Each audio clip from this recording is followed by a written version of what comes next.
जय श्री कृष्णा, राधे राधे। मैं मीनू शर्मा आप सभी का आपके अपने YouTube चैनल की कथा टीवी पर स्वागत करती हूँ। प्रिय दर्शकों, आज तारीख है 17 जनवरी और वार है शनिवार और आज माघ मास के कृष्ण पक्ष की चतुर्दशी तिथि है, जो कि रात्रि 12:03 तक रहेगी और उसके बाद प्रारंभ हो जाएगी माघ मास की अमावस्या तिथि, जो कि मौनी अमावस्या कहलाती है। और देखिए, आज ब्रह्म मुहूर्त का समय रहेगा सुबह 5:37 से लेकर 6:25 तक और अमृत काल का समय रहेगा सुबह 5:05 से लेकर 6:49 तक। और आज सूर्योदय होगा सुबह 7:14 पर और सूर्यास्त होगा शाम 5:59 पर और चंद्रोदय होगा शाम 6:02 पर। और आज की इस वीडियो में आप रसपान करने वाले हैं माघ मास महात्म्य के 14वें अध्याय का और अंत में आप सुनेंगे श्री कृष्ण चालीसा। तो हो सके तो वीडियो को अंत तक देखिएगा, कथा को पूरा सुनिएगा और अगर अच्छी लगे वीडियो तो लाइक एंड शेयर करके चैनल को सब्सक्राइब जरूर कर दीजिएगा। और हाँ, यदि अब तक के अध्यायों को आपने नहीं सुना है तो एक बार चैनल पर विजिट करके उन अध्यायों को जरूर सुनिएगा। तो आज का यह 14वां अध्याय शुरू करने से पहले चलिए बताते हैं आपको कि कल यानी कि माघ मास महात्म्य के 13वें अध्याय में क्या हुआ था। तो कल 13वें अध्याय की कथा में हमने ऋषि वशिष्ठ जी द्वारा वर्णित माघ मास के स्नान का फल सुना, जिसमें वे गंधर्व कन्याओं और ऋषि पुत्र अगनिप का प्रसंग राजा दिलीप को सुना रहे थे। और इसके आगे क्या हुआ यह हम आज के अध्याय में जानेंगे। तो आज का यह अध्याय शुरू करने से पहले हम भगवान श्री गणेश का ध्यान करते हैं। रिद्धि सिद्धि के दायक, देवों के सरताज, मंगलकारी देव प्रभु, रखियो मेरी लाज। और अब हम यह माघ मास का अध्याय 14 शुरू करते हैं। ऋषि पुत्र अग्निप के अंतर्ध्यान होने के बाद सभी गंधर्व कन्याएं काम से पीड़ित होकर विलाप करती हुई बहुत देर प्रतीक्षा करने के बाद अपने घर लौटी। जब वो घर आई तो उनकी माताएं उनसे पूछने लगी कि आज वापस आने में इतनी देर तुमने क्यों करी। तब कन्याओं ने कुछ उदासी से कहा कि हम किन्नरियों के साथ क्रीड़ा करती हुई सरोवर पर थी, इसीलिए आने में देरी हुई। उसके बाद सब बोली कि आज हम थक गई हैं और जाकर लेट गई। इसके पश्चात ऋषि वशिष्ठ जी बोले कि हे राजन, इस प्रकार सभी कन्याएं अपने मन की पीड़ा को छुपाकर विरह की मारी लेट गई।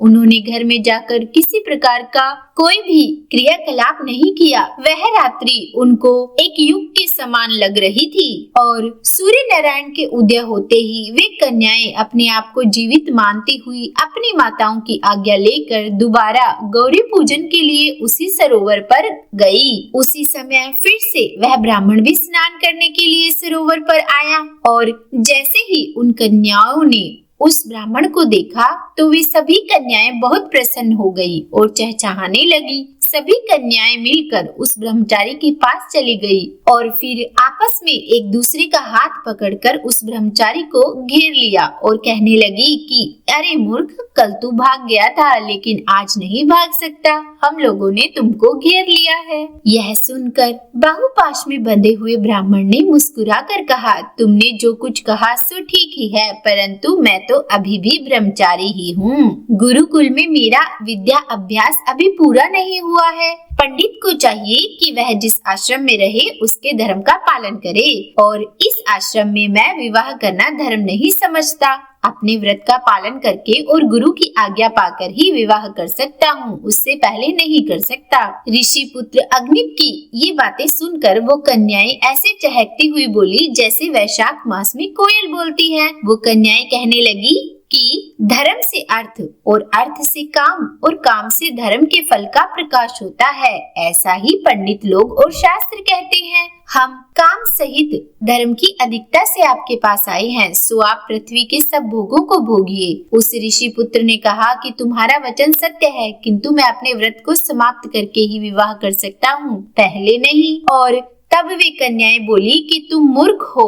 अनोखी औषधि, ब्रह्मा बुद्धि, रसायन सिद्धि, अच्छे कुल की सुंदर नारियां तथा मंत्र जिस समय प्राप्त हो तब ही ग्रहण कर लेना चाहिए। कार्य को टालना अच्छा नहीं होता। केवल भाग्य वाले पुरुष ही प्रेम से पूर्ण अच्छे कुल से उत्पन्न स्वयं वर चाहने वाली कन्याओं को प्राप्त होते हैं। कहाँ हम अनोखी नारियां, कहाँ आप तपस्वी बालक। यह बेमेल का मेल मिलाने में विधाता की चतुराई ही है। इसी कारण आप हम लोगों के साथ गंधर्व विवाह कर लें। उन कन्याओं के ऐसे वचन सुनकर उस ऋषि पुत्र ने कहा कि व्रती रहकर इस समय मैं विवाह नहीं करूंगा, मैं स्वयंवर की इच्छा नहीं करता। ऋषि पुत्र की ये बातें सुनकर उन कन्याओं ने एक दूसरे का हाथ छोड़कर उस ऋषि पुत्र को पकड़ लिया। विमोहिनी और सुरस्वरा ने उसकी भुजाओं को पकड़ लिया। सुतारा ने आलिंगन किया और चंद्रिका ने उसका मुख चूम लिया। इससे वो ऋषि पुत्र अत्यंत ही क्रोधित हो गया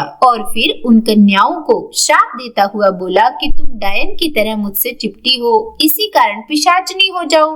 उस ऋषि पुत्र को इस प्रकार क्रोधित कर श्राप देते देख वो सभी कन्याएं उसको छोड़कर अलग खड़ी हो गई। उन्होंने कहा कि हम निरपराधियों को व्यर्थ में श्राप क्यों दिया? तुम्हारे इस धर्म ज्ञान पर धिक्कार है। प्रेम करने वाले से बुराई करने वाले का सुख दोनों लोकों में ही नष्ट हो जाता है। इसीलिए तुम भी हम लोगों के साथ पिशाच हो जाओ। अब वो सभी आपस के क्रोध से पिशाच पिशाचनी हो गए और अपने कर्मों को भोगने लगे।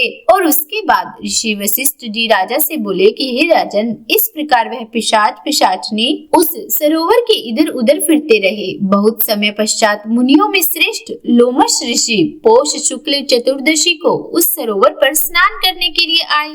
जब भूख से दुखी उन पिशाचों ने लोमस ऋषि को देखा तो उनको मारकर खाने के विचार से गोल घेरा बांधकर उनको चारों तरफ से घेर लिया। तभी वहां उस पिशाच रूपी ऋषि पुत्र अग्नित के पिता वेद निधि ब्राह्मण भी आ गए और उन्होंने लोमस ऋषि को साष्टांग प्रणाम किया। वे सभी पिशाच ऋषि लोमस के तेज के सामने ठहर न सके और दूर जाकर खड़े हो गए। पुत्र के दुख से दुखी हुए ब्राह्मण वेद निधि हाथ जोड़कर लोमस ऋषि से कहने लगे कि भाग्य से ही ऋषियों के दर्शन होते हैं। और फिर उसके बाद उन्होंने गंधर्व कन्या और अपने पुत्र का परिचय देकर सब वृतांत उन्हें सुनाया और कहा कि हे मुनिवर, यह सब क्रोध और श्राप से मोहित होकर आपके सम्मुख खड़े हैं। आज इन सभी बालकों का उद्धार ऐसे ही होगा जैसे सूर्योदय से अंधेरे का नाश हो जाता है। वेद निधि ब्राह्मण के ऐसे वचनों को सुनकर लोमस ऋषि के नेत्रों में जल भर आया और वेद निधि से कहने लगे कि मेरे प्रसाद से इन बालकों को शीघ्र ही स्मृति पैदा हो। मैं इनको धर्म ज्ञान कहता हूँ, जिससे इनका आपस का यह श्राप विलीन हो जाएगा। तब ब्राह्मण वेद निधि लोमस ऋषि से बोले कि हे महर्षि, धर्म को जल्दी ही कहिए, क्योंकि श्राप की अग्नि बड़ी दुखकारक होती है। तो बोलिए विष्णु भगवान की जय। यह था आज का अध्याय और अब इसके आगे क्या हुआ यह हम जानेंगे कल, यानी कि माघ मास महात्म्य के 15वें अध्याय में। और चलिए अब सुनाते हैं आपको श्री कृष्ण चालीसा। वंशी शोभित कर मधुर, नील जलद तन श्याम, अरुण अधर जनु बिंब फल, नयन कमल अभिराम, पूर्ण इंद्र अरविंद मुख, पीतांबर शुभ साज, जय मनमोहन मदन छवि कृष्ण चंद्र महाराज। जय यदुनंदन जय जगवंदन, जय वसुदेव देव की नंदन, जय यशोदासुत नंद दुलारे, जय प्रभु भक्तन के हितकारे, जय नट नागर नाग नथैया, कृष्ण कन्हैया धेनु चरैया, पुनि नख पर प्रभु गिरिवर धारो, आओ दीनन कष्ट निवारो, वंशी मधुर अधर धरि तेरी, होवे पूर्ण मनोरथ मेरी, आओ हरि पुनि माखन चाखो, आज लाज भारत की राखो, गोल कपोल चिबुक अरुणारे, मृदु मुस्कान मोहिनी डारे, रंजित राजीव नयन विशाला, मोर मुकुट वैजंती माला, कुंडल श्रवण पीत पट आछे, कटि किंकणी काछन काछे, नील जलज सुंदर तनु सोहे, छवि लखि सुर नर मुनि मन मोहे, मस्तक तिलक अलक गुंगराले, आओ कृष्ण बांसुरी वाले, करि प्य पान पूतन ही तार्यो, अका बका कागा सुर मार्यो, मधुवन जलत अग्नि जब ज्वाला, भय शीतल लखत ही नंद लाला, सुरपति सुमति जब ब्रिज चढ़े और रिसाई, मूसलधार वारी वर्षाई, लगत लगत ब्रिज चहन बहायो, गोवर्धन नख धारी बचायो, लखी यशोदा मन भ्रम अधिकाई, मुख महम 14 भुवन दिखाई, दुष्ट कंस अति उधम मचायो, कोटि कमल जब फूल मंगायो, नाथी काल ही तब तुम लीने, चरण ही दे निर्भय कीने, करी गोपिन संग रास विलासा, सबकी पूर्ण करी अभिलाषा, केतिक महा असुर संघार्यो, कंस ही केस पकड़ दे मार्यो, मात पिता की बंदी छुड़ाई, उग्र सैन कहम राज दिलाई, मही से मृतक छहो सुतलायो, मातु देव की शोक मिटायो, भोमा सुर मुर दैत्य संघारी, लाए शट 10 सहस कुमारी, देवी नहीं तृण चीर सहारा, जरा सिंधु राक्षस कहम्बारा, असुर बकासुर आदिक मार्यो, भक्तन के तब कष्ट निवार्यो, दीन सुदामा के दुख टार्यो, तंदुल 3 मोठ मुख डार्यो, प्रेम के साग विदुर घर मांगे, दुर्योधन के मीवा त्यागे, लखी प्रेम की महिमा भारी, ऐसे श्याम दीन हितकारी, भारत के पारथ रथ हांके, लिए चक्र कर नहीं बलता के, निज गीता के ज्ञान सुनाए, भक्तन हृदय सुधा वर्षाए, मीरा थी ऐसी मतवाली, विष पी गई बजाकर ताली, राणा भेजा सांप पिटारी, शालिग्राम बने बनवारी,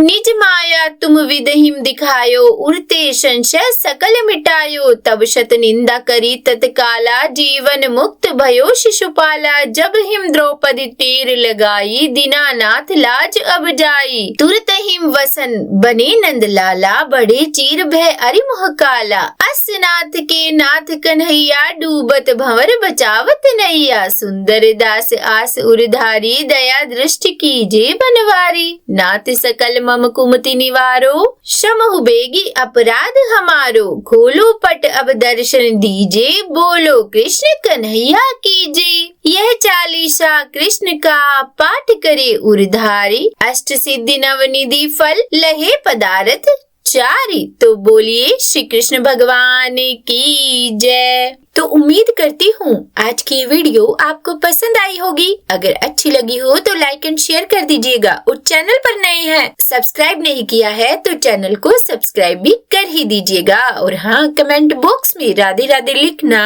बिल्कुल भी मत भूलिएगा। तो बोलिए राधे राधे।